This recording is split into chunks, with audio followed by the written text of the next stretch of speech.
Welcome again.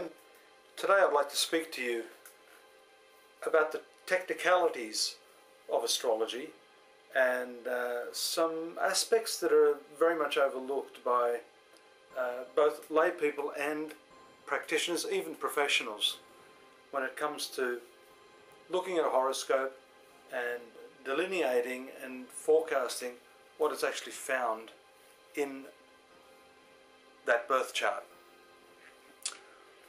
What I'm trying to say here is that most people pick up their books, study each and every planet that is in the horoscope, the aspects or the angles between the planets, the positions of the planets in terms of star signs, the harmonic strength, the stellar strength, the positional and directional strength of the planets. These are what we refer to as the technicalities of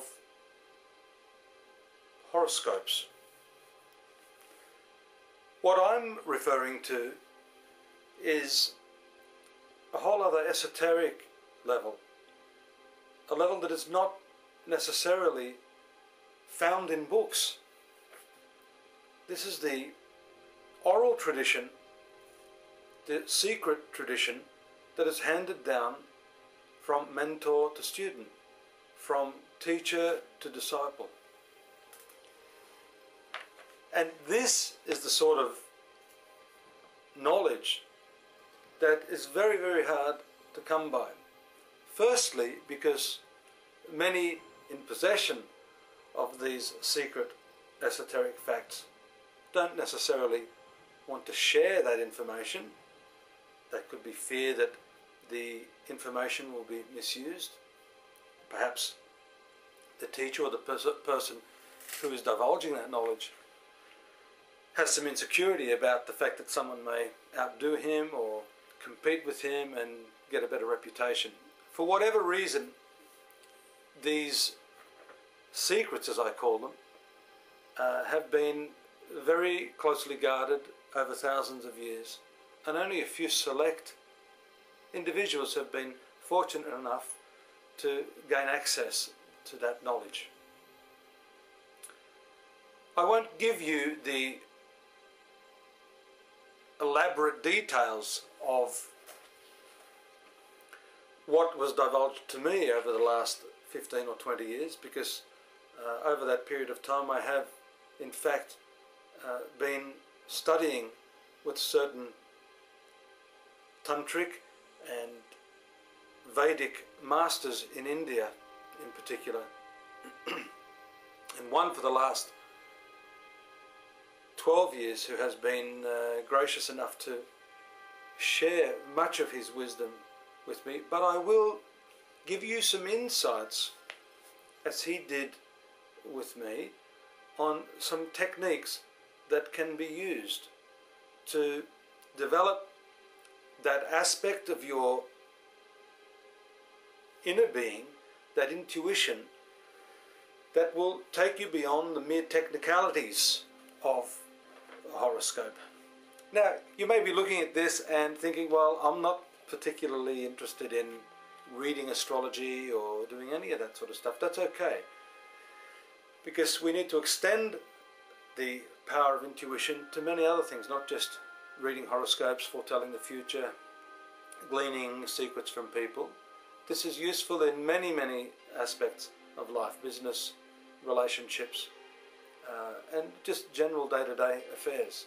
So don't turn me off just yet, because I'm sure what I have to share with you will give you a deeper insight into yourself and open up new pathways to areas of your being that you probably didn't even think existed. So I actually have a couple of horoscopes here.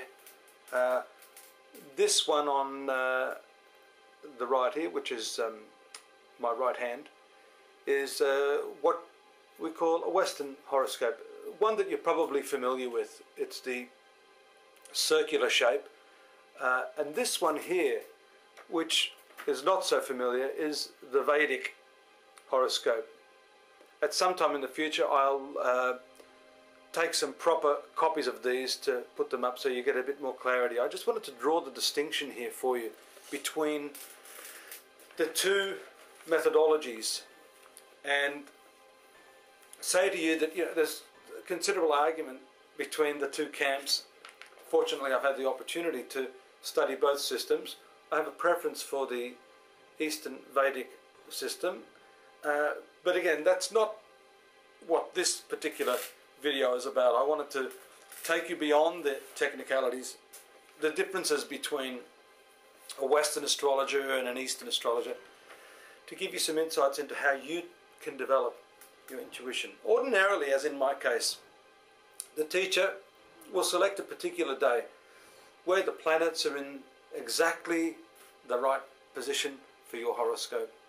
He will study your horoscope and his own intuition to see which particular forces, which particular planets are causing trouble to you from birth. In other words, which electromagnetic frequencies are disturbing you, disturbing your EMF, your electromagnetic field. In the Eastern ancient tradition, they referred to certain deities or gods or goddesses. That for some of you may be a little far-fetched, but think along with me here. Let's try to cast aside our bias. Let's just assume that there are certain energies that are interfering, certain energies that can augment our lives, and we need not personify them, but for the purposes of the experiment, what I'm saying is that the teacher will initiate you on that particular day. He will give you a sacred power sentence, a mantra as they call it, which can in fact activate some of these energies within you. That is coordinated usually with your breath, with diet, and if you heard some of my previous interviews with one of my trainers, Guy Jefferson, we talked about how your daily exercise, your diet, and all these other aspects come to bear upon just how pure and precise your intuition and your insight can become. So in this particular video, I wanted to talk to you about the power of meditation. Just excuse me for one moment.